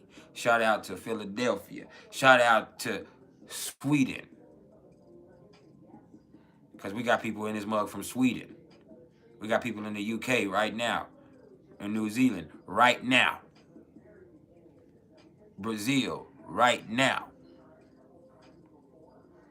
The channel been growing for real. That's why there's been so many trolls and haters, y'all.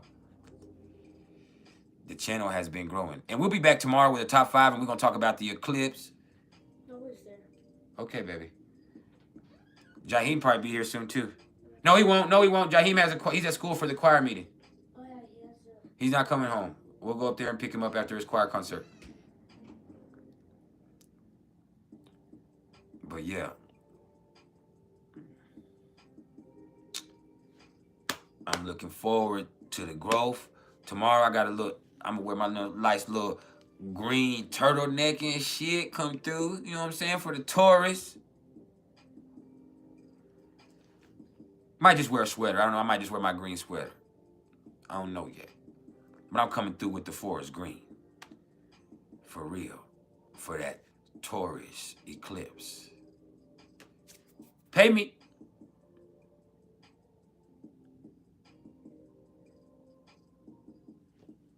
It's been a good day. I had sex this morning. Fuck you if you didn't. That's your bad. Yeah. Wax that ass too.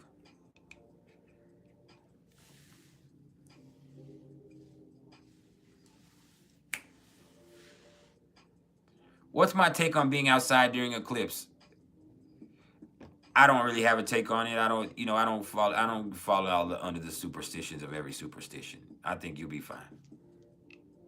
I've heard that before, but that's not something I've actually ever followed. But yeah, I had sex this morning. Some of y'all was dried in a bitch, and that's why your ass looking the way you looking right now. That's why you feeling the way you feeling. That's why I was feeling the way I was feeling.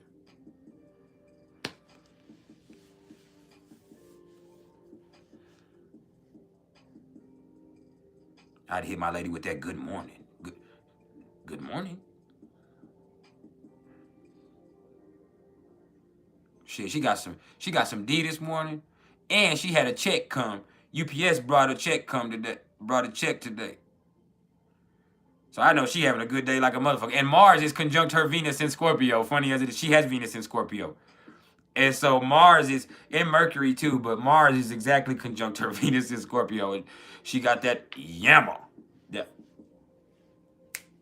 I can tell you how I feel about you tonight.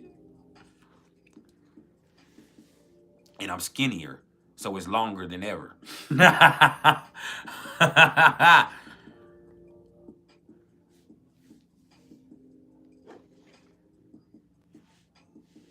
He said, my Rodrigo, how you've grown.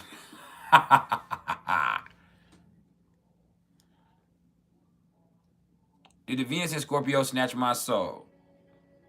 No.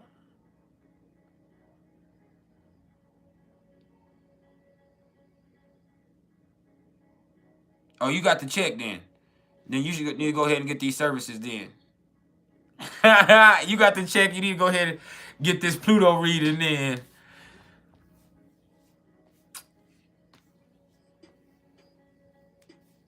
Get you a month's worth of consultations. Pay them fucking bills first. What you do. Which you'll do that. You're a Capricorn. You'll do it. But you need to holler at me.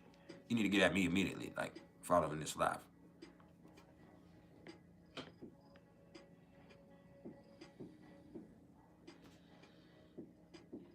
I appreciate it. That's what they all say. That's why I know you've been around black folks too long, Watkins Cat House. That's how I know you've been around a whole bunch of black folks. Black folks always talking about next check. Unless, now I'm giving y'all a hard time. Unless you about that action, about that business.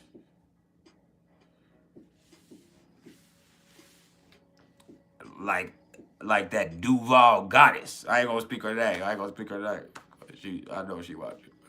Yeah. The motherfuckers from Duval County about that guala.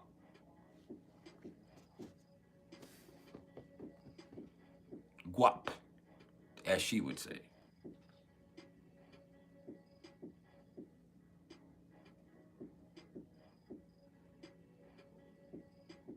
Yeah, last time you said next check. Last check you said next check. That's how I know.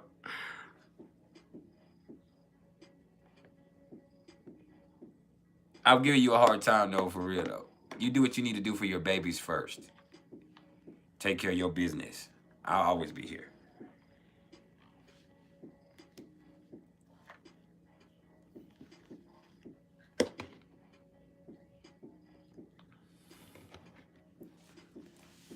But yeah, I'm excited. Hey, we have 17. We need 13 more members at least of the tribal council. And we should have 300 instead of 30. That's the truth. We should have 3,000. If there's 6,000 here on the channel, there should be 3,000. Man, you know how many? Do you know we had 18,000 watch hours last month? That's a lot.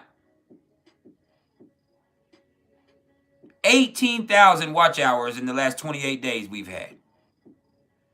We've doubled our growth from usual.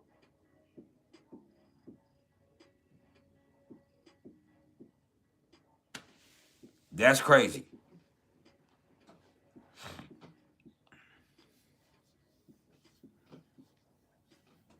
$18,000 watch hours.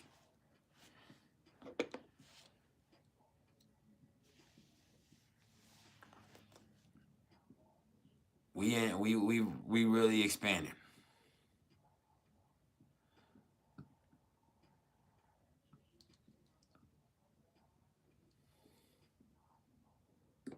And I'm gonna message everybody personally as far as the apprentices, but everybody knows those classes, as far as the classes go, unless I designate otherwise, are going to start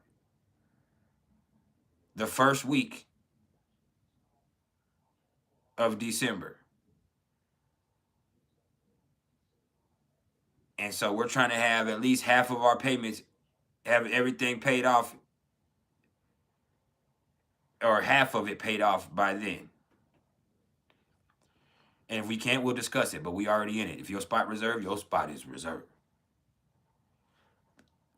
But we will start the first week of December, or when classes starts, and it will be personal for each person. We will have an hour and a half every week, or sometimes 2 times a week if we can fit it in. So I'll have, or it really have to be once, since there's going to be 3 of y'all. So we'll have an hour and a half every week. If it stretches over 2 hours, you might need to put a 2-hour allot where we're going to Zoom and we're going to get into the understanding of this. I will send some of y'all cheat sheets, and besides the cheat sheets, we will also be using charts for reference, whether it be personal charts of people I know, so I know whether you're accurate or not about your determinations, or if that's even something that's within the possibility, or whether together we are having collective readings, which we will probably have.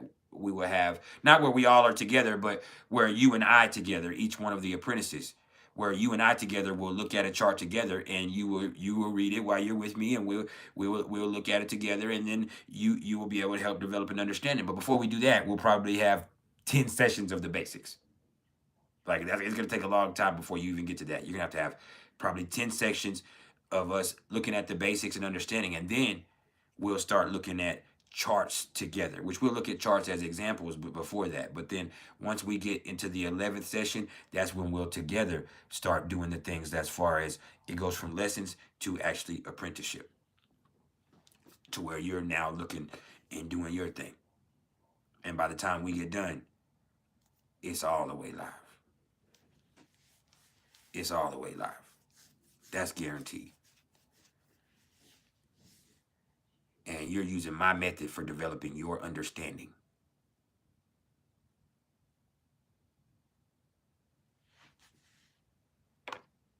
So yeah, I'm looking forward to that.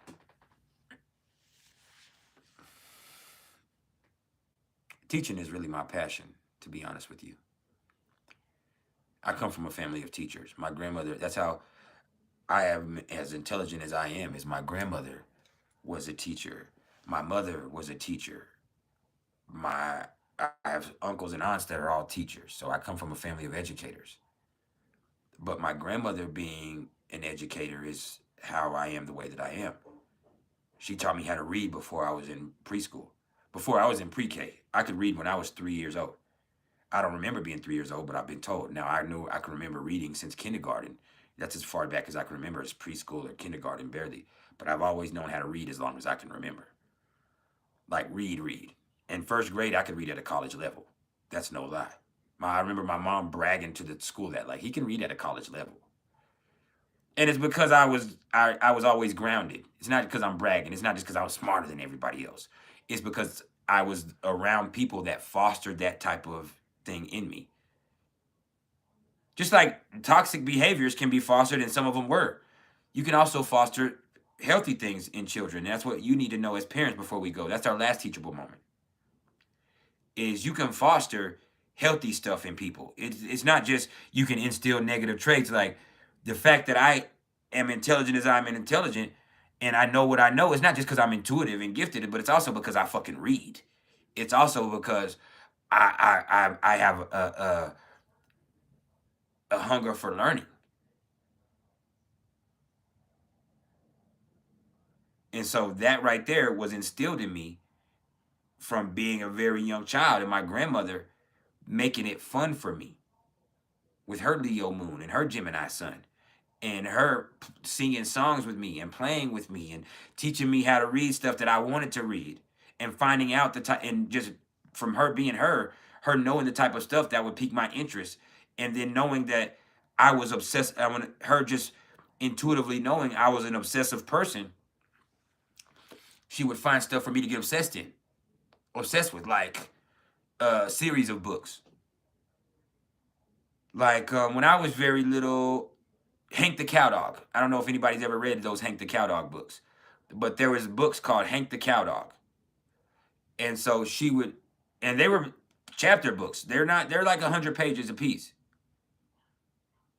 and so she would, from kindergarten up, she got me invested in that character because she knew that her. I don't know if she just picked up on my Pisces moon or she knew that was something that once I got invested in something like that, and then the songs. She realized the songs. And so that's how I learned how to play piano. That's why I can make beats the way I can make beats. Is because me being 4 years old, my grandmother sitting beside me, and me just thinking my grandmother's playing with me and teaching me stuff, but later on, like that's something that I ended up being able to employ. And so the same thing that you do in life, you have to foster that type of stuff as far as in your own children and in your family members. And it's not just kids. You can foster that type of stuff in your life. People that are really trying to grow are finding new hobbies. They're not doing the same old shit. Just something simple like gardening, something simple like cooking. Those are things that you can spend with yourself and develop your emotional nature while you are doing those things because you are within yourself, but you are also creating. Photography is the ultimate in passive creativity. Like in you, find something to do that fosters you wanting to learn. Everybody doesn't learn the same way. That's why my channel has actually been able to do what it does because I have the little vibe and I play and I joke and I'm personal, so I'm able to reach a lot of different people on a lot of different levels where there's not a lot of astrologers that can do that. It's not just because I'm good at what I do, which I'm excellent at what I do, but it's also because I have a certain persona that can connect with people.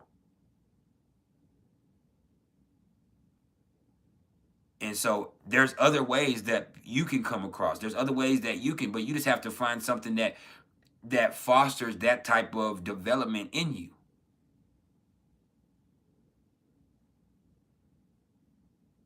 I look forward to coming on and showing out with y'all and having community with y'all. I don't have any friends.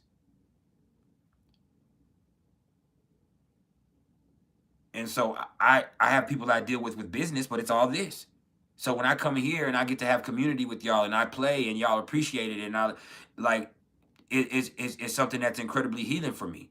And it encourages me to come back. Feel good. I enjoyed it. I'm coming back. I want to keep teaching y'all. Y'all appreciate it. I'm going to keep teaching you. That's why I've been so consistent lately. The channel's growing. The channel's growing. People are, the business is okay. People are, and so it is, y'all have pulled me out of a dark place I was in. It's not just me did it myself, but me having y'all here, me knowing that I'm coming live tomorrow. That I feel good. Like I'm not sitting here worried about feeling bad because I feel good. Like, man, I look good. I feel good. I'm supposed to come on here and make people laugh, make them feel good, teach them about their self. Like, this is going to be an awesome experience every day. I need this healing, and they need this knowledge.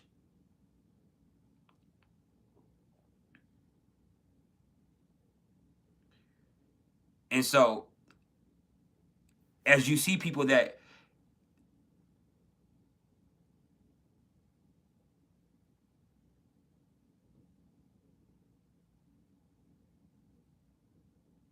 what is Azers?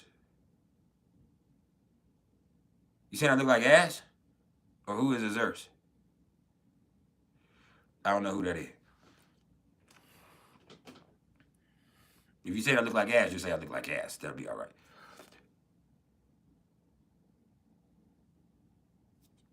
Yeah, I don't know who that is. But what's up with it, Elijah? But that's all it is, man. Find something spiritually that encourages you to grow and learn. Some of y'all it's been this. Coming here and fucking with me and playing with me and the vibe, it encourages y'all to want to learn more about yourself. That's fine. But where do you go to take that next step? Where do you go to take that next step?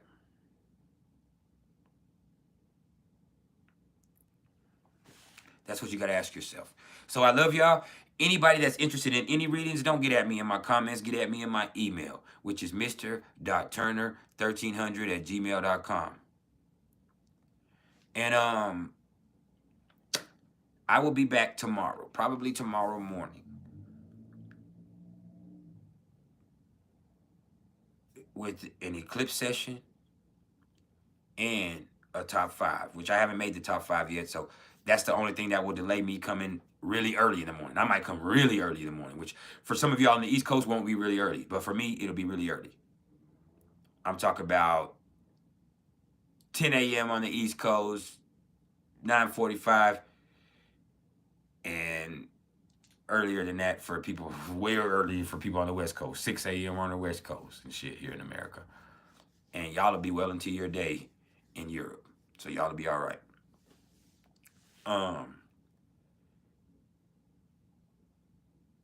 I just have to come up with the top 5. I don't know what I'm going to do yet. I've been so busy with business and scheduling and trying and making sure that I have my curriculum ready and making sure that I'm gonna be ready for the way that this stuff is growing. And also I've been so busy with Star and collaborating with the people over there and getting ready for that I just didn't do a top 5 yet. So I love y'all. We're coming into a new season.